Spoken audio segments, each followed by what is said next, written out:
Alright, here's a cool problem, and I call it cool because it contains real-valued functions on an interval 0, 1. Continuous real-valued functions on the interval 0, 1. And so, of course, me liking analysis, I really like this problem because we're talking about things in analysis, but we're actually proving some kind of interesting facts about this.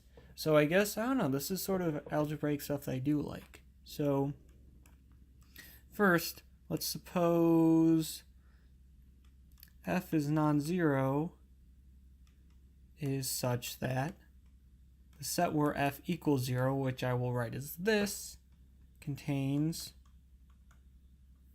some open interval, and we'll just call it a comma b.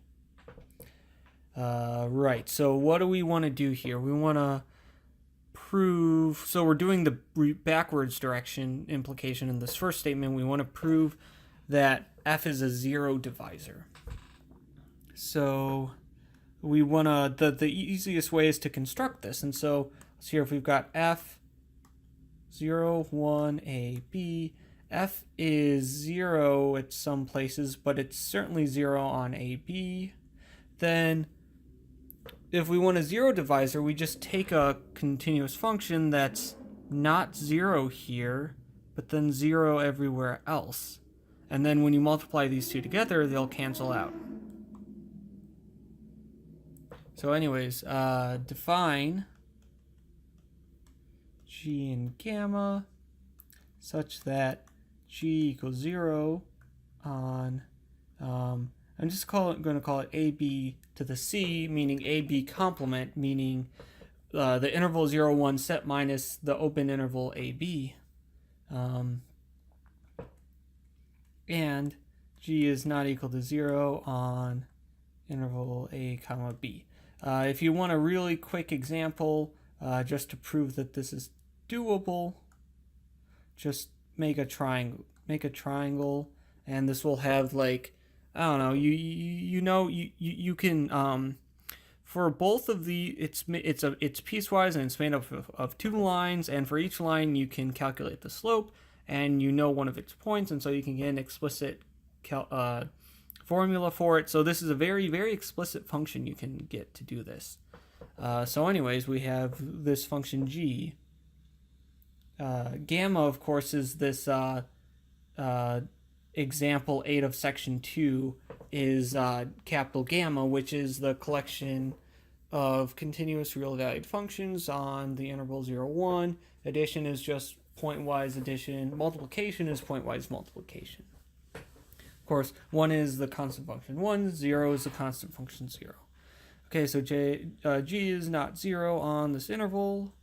Then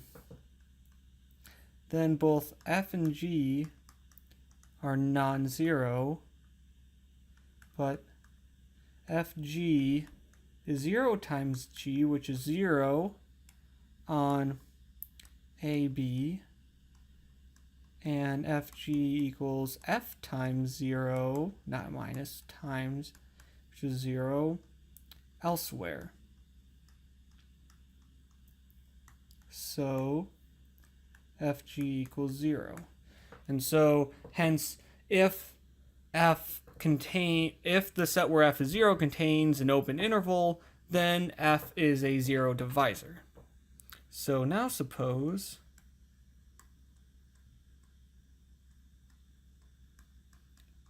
f is not 0,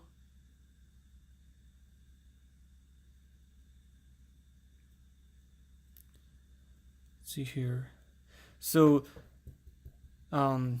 what we're going to do now is, to prove the other direction, we're going to do the contrapositive. So we're going to prove that if the set where f is, okay, let me write it out.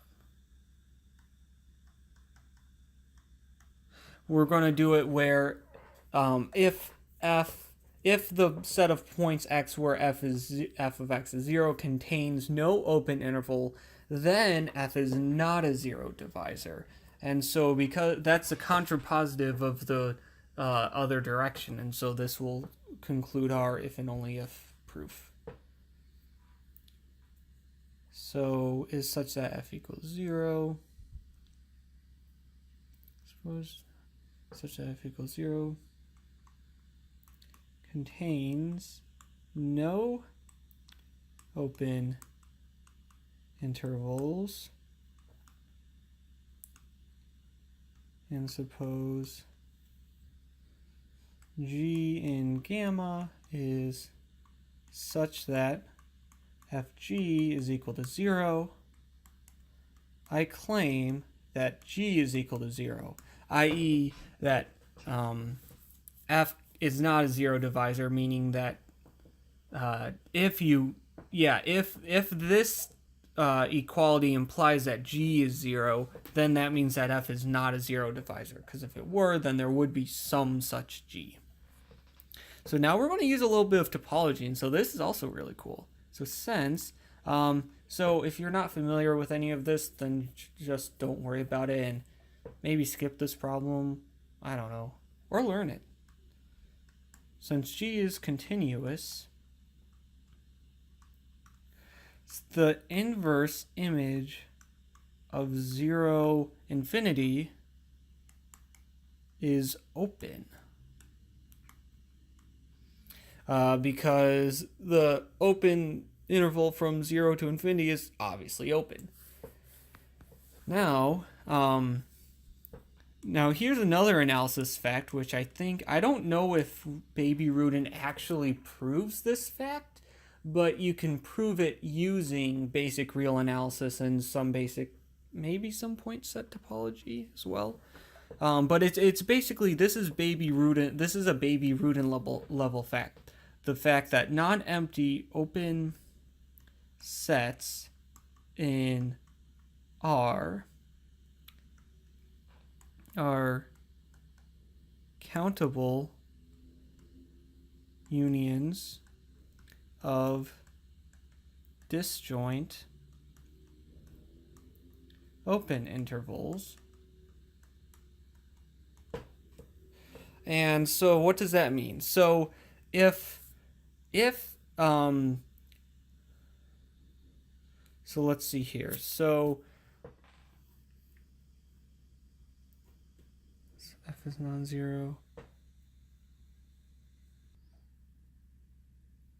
All right, I just recovered from getting a little bit confused, and it turns out if I had just followed my script, it would have been fine. So let's do that. So non-empty open sets in R are countable unions of disjoint open intervals. I gave my spiel on how this is something that's really neat, and you'd probably learn at the Baby Rudin level. If you don't know it, then I don't know, maybe skip this one. Non-empty open sets are countable unions of open intervals. So either G inverse of this open interval is empty, or it contains an open interval, because it would have to contain an open interval.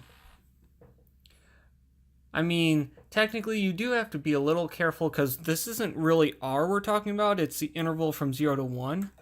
But you can, basically you're not going to get anything on the endpoints here. The weirdest thing that could happen is maybe you'll have like a set like this, where you have something like A and B here, where A is between 0 and 1, but it's less than B, which is also between 0 and 1. And then, so this set here is open in the interval from 0 to 1, but it's not open set. So there's some stuff that you do have to be careful about. But for our purposes,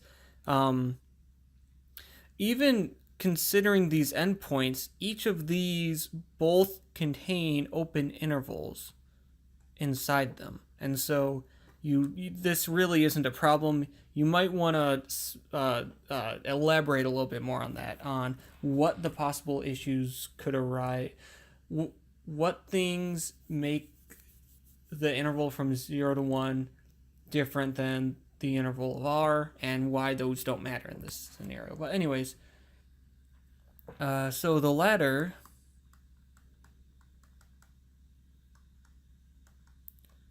contradicts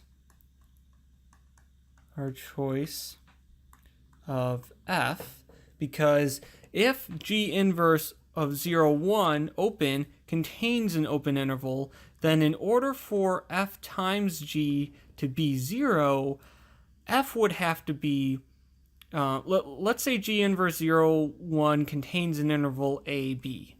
So then in order for f times G to be identically 0, f needs to be 0 on the open interval from a to b, but this contradicts the fact that we chose f such that the set where f is 0 does not contain any open interval. In particular, does not contain one of this form. So anyways, the latter contradicts our choice of f. And so the former holds, or the G inverse of 0 infinity is empty set, or what that implies is G equals 0. And this takes care of the first part, because this proves that if, so G equals 0, and then thus f is not a 0 divisor. So now for idempotents, nilpotents, and units. So what are they?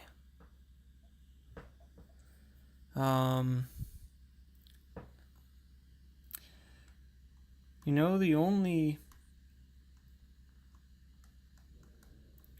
idempotents of R are 0 and 1, because 0 squared is 0 and 1 squared is 1. And so if you have a continuous function on the interval from 0 to 1, it can't alternate between 0 and 1 without hitting all other real numbers in between. And so that's that would be an issue, because then it would contain, there would be points strictly between 0 and 1 where you square the value of the function at that point, and it gives you something that's strictly less than what you started with. And so the only idempotents of R are 0 and 1. So the only idempotents of gamma are 0 and 1. Here, of course, we mean 0 is the function which is identically 0, and 1 is also constant function 1. So for idempotents, who comes up with these names? I guess it's nice that you don't use these words in like everyday talk, so it's not like there's any ambiguity with it. I don't know.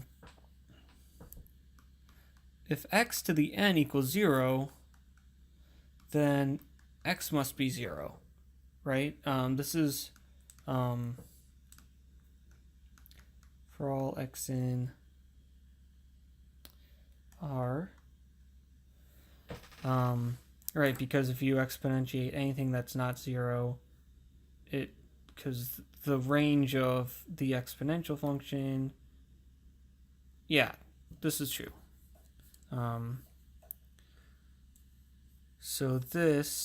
So the only